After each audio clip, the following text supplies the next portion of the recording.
9ஆம் வகுப்பு கணிதம் பயிற்சி 1.6 7வது கணக்கு a மற்றும் b ஆகிய இரு கணங்கள் n of a minus b equal to 32 plus x, n of b minus a equal to 5x மற்றும் n of a வெட்டு b equal to x என அமைகின்றன.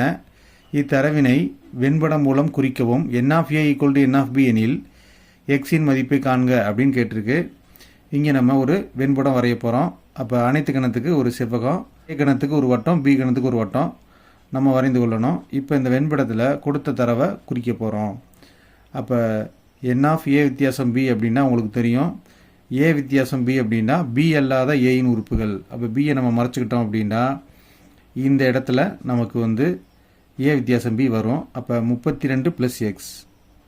அடுத்து b வித்தியாசம் a அல்லாத bயின் உறுப்புகள். அப்போ இந்த இடத்துல இந்த b வித்தியாசம் a வரும். அப்போ 5x. அடுத்ததாக a வெட்டு b, ஏக்கும் பிக்கும் பொதுவான பகுதி, இந்த பகுதியில் தான் அந்த x வரும். மேலும் n of a equal to n of b எனும்போது எக்ஸின் மதிப்பு என்னன்னு கேட்டிருக்கு. அப்போ n of aயும் n of bயும் சமமாக இருக்கும்போது, அப்போ இங்கே n of a கொடுத்துருக்கா அப்படின்னா கொடுக்கல. நம்ம வெண்படத்திலிருந்து n of a எடுத்துக்கலாம். a முழுவதும் உள்ள உறுப்பை தான் நம்ம n of a அப்படின்னு சொல்கிறோம். அப்போ n of aல 32 + xம் இருக்குது, xம் இருக்குது. அப்போ 32 + xஐயும் xஐயும் கூட்டிக்கணும். Equal to n of b அப்படின்னா b முழுவதும் உள்ள உறுப்புகள். அப்போ பியில் எக்ஸும் இருக்குது, 5x இருக்குது. அப்போ அதை ரெண்டையும் கூட்டிக்க போகிறோம். x + 5x. இப்போ அடுத்த ஸ்டெப்பில் ஒத்த ஒரு புள்ளி இருந்தால் கூட்ட போகிறோம். 32 n, அதே மாதிரியான ஒரு n இங்கே கிடையாது. x இது ரெண்டும் ஒத்த உறுப்பு. அப்போ xோட கூட்டலாம். அப்படி பார்த்தோம்னா xஐயும் கூட்டினா 2x. இப்போ இங்கே பார்த்தீங்கன்னா இது 1x, இது 5x, இது ரெண்டும் ஒத்த உறுப்புகள். ஒத்த உறுப்புகளை நம்ம கூட்டலாம்.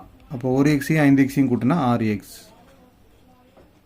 இப்போ நமக்கு எக்ஸினுடைய மதிப்பு வேணும். அதனால் எக்ஸை ஒரு சைடு கொண்டு வரணும். அப்போ இந்த சைடு கொண்டு வரும்போது 6x மைனஸில் வந்துடும். அப்படின்னா 2xஐ அந்த சைடு கொண்டு போகணும். அப்போ 32 அப்படி இருக்குது, 6x அப்படி இருக்குது. இந்த 2x அந்த சைடு கொண்டு போகும்போது -2xஆக மாறுது. இப்போ குறிகள் வெவ்வேறாக இருக்கும்போது கழிக்கலாம். 6xலேருந்து 2xஐ கழிச்சிட்டோம் அப்படின்னா 4x.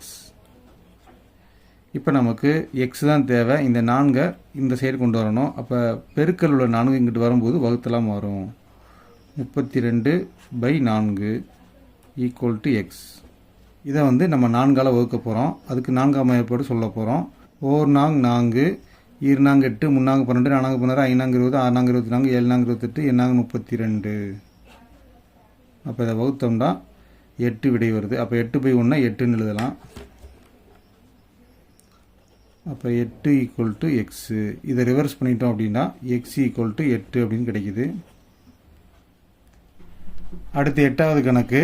500 மகிழுந்து உரிமையாளர்களை பற்றிய ஆய்வில் 400 பேர் மகிழுந்து ஏயையும் 200 பேர் மகிழுந்து பியையும் 50 பேர் இருவகையான மகிழுந்துகளையும் வைத்துள்ளனர் எனில் இது சரியான தகவலா அப்படின்னு கேட்டிருக்கு.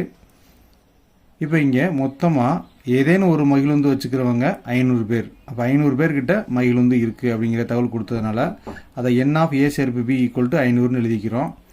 அதில் a மகிழுந்து வச்சுக்கிறவங்க n of a = 400, b மகிழுந்து வச்சுக்கிறவங்க n of b = 200, ஏயும் வச்சுருப்பாங்க, பியும் வச்சுருப்பாங்க. அந்த மாதிரி பேர் 50 பேர். அப்போ n of a வெட்டு b 50. இப்போ நம்ம கண்டுபிடிக்க வேண்டியது ஏதேனும் ஒரு மகிழுந்து வைத்திருப்பவர்களின் எண்ணிக்கை. அதுதான் அந்த n of a சேர்ப்பு b. இது கொடுத்தாச்சு 500. இப்போ நம்ம ஆதி எண் ஃபார்முலாவை பயன்படுத்தி கண்டுபிடிக்கும் போது அந்த 500 தான் விடையாக வரணும். வேறு மாறி வந்தால் தகவல் தவறு அப்படின்னு சொல்ல போகிறோம். சரியாக வந்தால் தகவல் சரின்னு சொல்ல போகிறோம்.